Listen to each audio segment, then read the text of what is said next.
বিশ্বাসে মিলায় বস্তু, তর্কে বহুদূর। না না, আপাতত কোনো তর্কে যাচ্ছি না।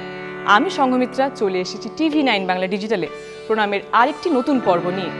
আজ আপনাদের সামনে আমি তুলে ধরব এমন এক মন্দিরের গল্প যা খানিকটা আলাদা। একদিকে বিশ্বাস, অন্যদিকে বিস্ময়।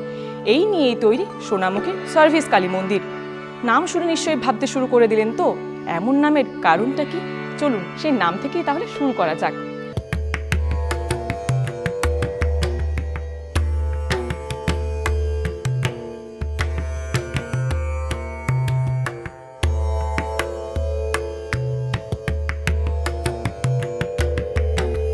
বাঁকুড়া থেকে ৪৫ কিলোমিটার দূরে সোনামুখী, আর সেখানেই রয়েছে অত্যন্ত জাগ্রতই সার্ভিস কালী মন্দির। এই মন্দিরের আরও একটি নাম রয়েছে, সেটি হলো ১৬ আনা সার্ভিস কালী মন্দির। এই তো গেল মন্দিরের অল্প স্বল্প তথ্য গল্প। এবার কিন্তু আসা যাক আসল গল্পে।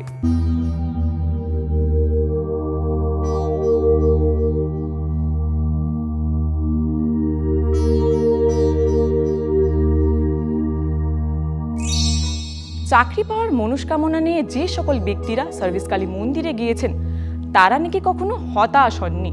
প্রায় ৮৫ বছরের পুরনো এই মন্দির।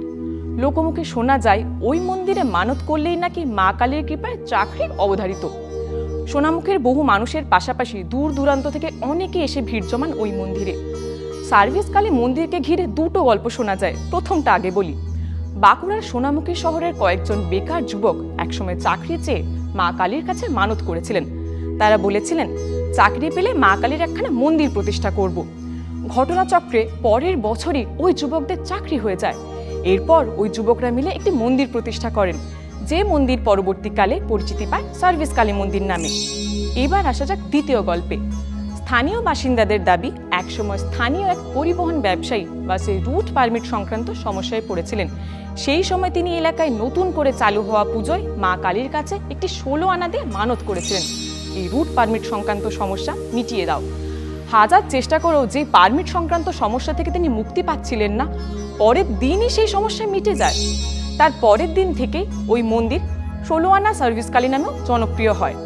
এই মন্দিরের পুরোহিতরাও জানান মা অত্যন্ত জাগ্রত। ভক্তি ভরে মায়ের কাছে যদি চাকরির প্রার্থনা করা হয় সেই মনস্কামনা পূর্ণ হয়। অনেক বেকার যুবক যুবতী যারা চাকরি এখনো পাননি, তারা যদি এই কথায় বা এই গল্পে বিশ্বাস করে থাকেন, বা তাদের মনে যদি এই গল্প একটুখানির জন্য কোনো বিশ্বাসের দোলা দেয়, তাহলে এই মন্দিরে গিয়ে একবার প্রণাম করে আসতেই পারেন। মাকে ভক্তি ভরে যদি চান যে মা একটা চাকরি করে দিন, কে বলতে পারে আপনার চাকরি হয়তো হয়ে যেতেও পারে। পুরোটাই নির্ভর করছে আপনার বিশ্বাসের উপর।